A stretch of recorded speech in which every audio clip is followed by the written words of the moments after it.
अस्सलामुअलैकुम हाज़रीन नाज़रीन सामीन, मैं डॉक्टर शहजाद शमीम और मेरे साथ मेहमान खुसूसी जनाब प्रोफेसर सर मंजूर अहमद साहब मौजूद हैं। और आज का टॉपिक बड़ा ही अछूता और बड़ा ज़बरदस्त किस्म का है। ये बांगे दरा में एक जगह वो फरमाते हैं अल्लामा इकबाल रहमतुल्लाह अलैह कि मैं शाहीन काफूरी हूँ। शाहीन काफूरी वो ताकतवर तरीन शहबाज है माना जाता है, कह रहे मैं उसकी मानिद हूँ। और वो कहते हैं बल्कि मैं दो धारी तलवार जिस तरह होती है इस तरह दो धारी हथौड़ा हूँ, मुझे आप इस्तेमाल करें, बातिल के ख़िलाफ़ इस्तेमाल करें, हिंदुओं के ख़िलाफ़ इस्तेमाल करें, अंग्रेज़ों के ख़िलाफ़ इस्तेमाल करें, कुफ़ार के ख़िलाफ़ इस्तेमाल करें, और जो मजहबी पेशवा जिन्होंने रवायतों को हदीसों का नाम देकर शामिल किया है हमारी किताबों में, उनके ख़िलाफ़ इस्तेमाल करें। मैं आपका एक दस्ते रास हूँ, आपका एक हथियार हूँ और बेतेज़ तरीन हथियार हूँ, आप मुझसे फ़ायदा उठाएं। तो इसके ऊपर उन्होंने ज़बूर अजम हिस्सा दोम में नज़म नंबर 54 54 नंबर की जो नज़म है उसमें बहुत ही आसान अल्फाज में, बड़े खूबसूरत अल्फाज में आगाह किया है मुसलमानों को, नौजवानों को कि मुझसे फ़ायदा उठाओ, मुझसे फ़ायदा उठाओ। मैंने 30-35 साल कुरान के ऊपर रिसर्च की है और उसका जो मैं समझा हूँ, मतलब नज़र समझा हूँ, वो मुझसे सीखो और मेरे उस तजुर्बे से, मेरी उस तालीम से आप इस्तिफ़ादा हासिल करें। तो उस्ताद मोहतरम से कहूँगा कि वो इसके ऊपर तफसील से रोशनी फरमाएँ। जी सर, अस्सलामु अलैकुम। डॉक्टर साहब, अल्लामा ने बाले जबरील में एक जगह कहा है अपने कलाम के हवाले से, जी सर, कि फ़कीराने हरम के हाथ इकबाल आ गया क्यों कर। सही, फ़कीर होने का, फ़कीराने हरम कि जो ये कुरान के या इस्लाम के जो दरवेश हैं जी, मैं उनके हाथ कैसे आ गया। फ़कीराने हरम के हाथ इकबाल आ गया क्यों कर, मुयस्सर मीरो सुल्तान को नहीं शाहीन काफूरी। डॉक्टर साहब, दुनिया का तख्तवर तरीन जो बाज है ना जी, वो शाहीन काफूरी है।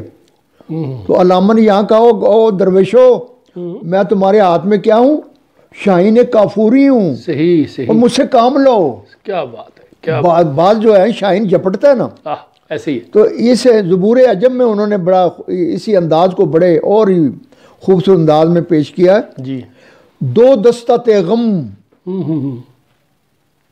व गर्दू जी जी, बरहना साख्त मरा, फसा कशीद व बरूए ज़माना आख्त मरा।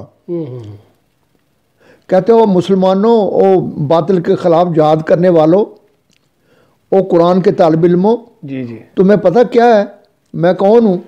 वो कहता मैं तुम्हारे हाथों में वो तलवारों जो कि दो हाथों से चलाई जाती है। आपको डॉक्टर साहब पता होगा कि कुल्हाड़ा जो है ना वो एक हाथ से नहीं चलाया जाता, और कुल्हाड़े की ज़रब इतनी शदीद होती है कि वो चीर फाड़ के रख देता है। ऐसे ही, तो कहते मैं बातिल के खिलाफ क्या हूँ, कुल्हाड़ा हूँ, मैं दो दस्ता तेगम। और कहता है कि फितरत ने मुझे सोच कर, जैसा आदमी जो है ना अब आता है मैदान में, कहता है करके भेजा मुझे। हाँ, फसा कशीद व बरूए ज़माना आख्त।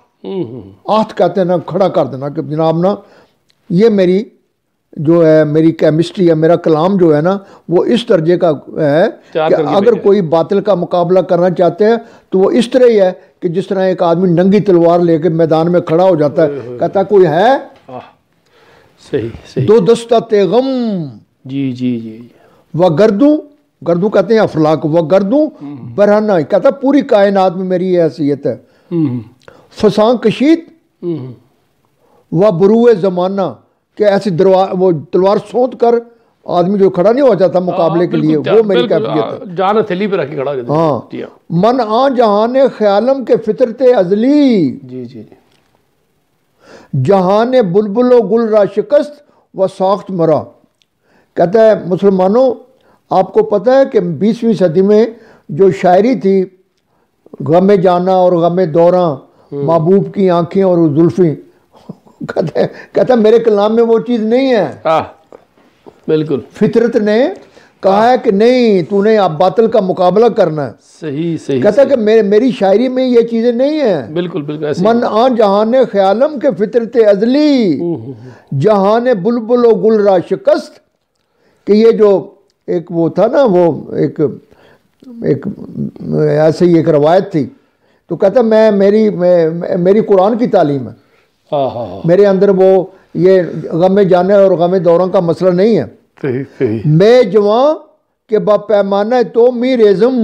कहता मुसलमानों, पता मैं तुम्हें कौन सा पैगाम दे रहा हूँ, तुम्हारे गिलास में क्या उंडेल रहा हूँ। जी जी।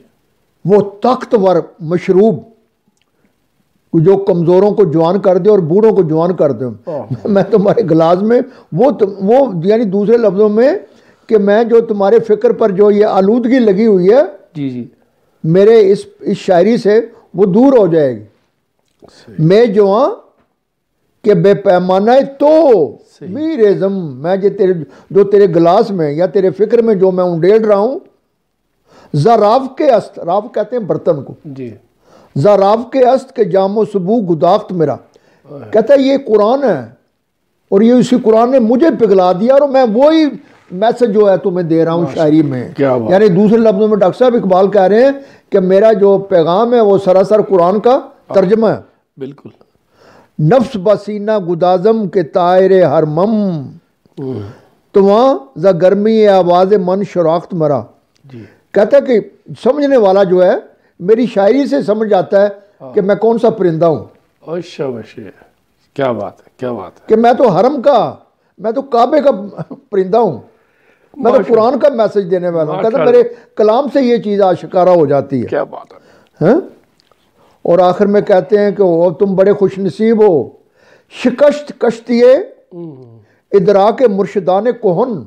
सही। कहते वो पुराने ज़माने के जो सियाने लोग थे, जो हकीम लोग थे, जो दानिशवर लोग थे, और तुम्हें पता होना चाहिए कि उनकी ये 20वीं सदी में जो समुद्रों में जो तूफ़ान आ रहा है उनमें वो कश्ती अब नहीं चल सकती, वो टूट गई है। सही सही। वो यूनानी और वो कदीम हिंदुस्तानी और ये वेदास और ये जितने भी नुक्ता नज़र थे, ये अरिस्टोटल और ये सारे जो है ना, कहते हैं मौजूदा दौर के जो तकाजे हैं इसमें वो कामयाब नहीं हो सकते।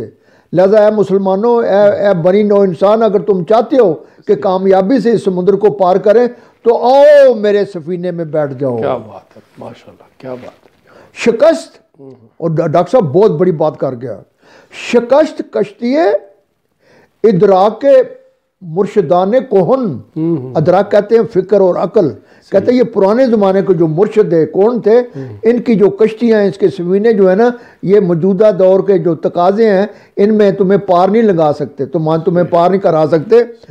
खुशा कसे, कहते हो तुम बड़े खुश नसीब हो कि बदरिया सफीना साख्त मेरा, कि 20वीं सदी में मेरा सफीना मौजूद है, मेरी शायरी मौजूद है, जो भी बैठ के पार हो जाएगा।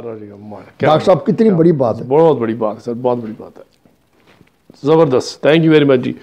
तो हाज़रीन नाज़रीन सामीन, माशाअल्लाह आज की इस पैगाम में ये ज़ुबूर जम के हिस्सा 2 और नज़म नंबर थी 54, 54 नंबर नज़म थी, जिसमें अल्लामा इकबाल रहमतुल्लाह अलैह ने ये पैगाम दिया है कि अगर बातिल का मुकाबला करना है, अगर आपने कुफार का मुकाबला करना है, अगर आपने दुश्मनों का अपना मुकाबला करना है, तो अल्लाह ने मुझे तैयार करके भेजा हुआ है। जैसे कि पुराने ज़माने में ईरानी वक्तों में पूरा एक स्टेडियम भर के बादशाह सलामत क्या करते थे कि जवानों को डाल देते थे मुकाबले के लिए।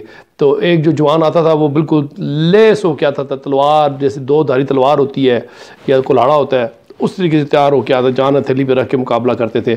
और जो जीता जाता था, जो दूसरे को मार देता था, तो जो बच जाता था वो विनर कहलाता था। तो कह रहे हैं मेरे पास भी अल्लाह ने मुझे बिल्कुल लैस करके भेजा है, बिल्कुल तैयार करके भेजा है इन बातिल कुव्वतों के मुकाबले में।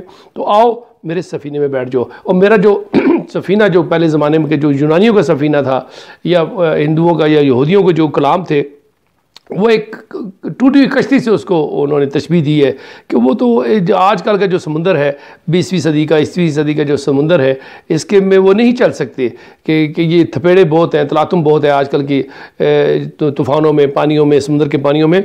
तो उस हवाले से मेरी कश्ती जो सफ़ीना है वो बिल्कुल तैयार है और उसमें जो भी आगे बैठेगा वो उसको पार लगा देगा, मंजिल तक पहुंचा देगा।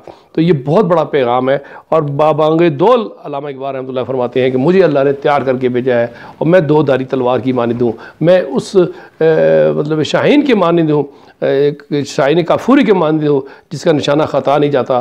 तो इसी तरीके से हमें आप चाहिए कि इस कलाम को समझें और यही हमारी कामयाबी की निशानी है अगर इस पर अमल करते हुए, क्योंकि उनके अफ़कार जो हैं वो मुफस्सिर कुरान भी हैं, उनकी सारी शायरी जो है कुरान मजीद की तफसीर है। तो अल्लाह आपको और मुझे इस पर अमल करने की तौफीक अता फरमाए।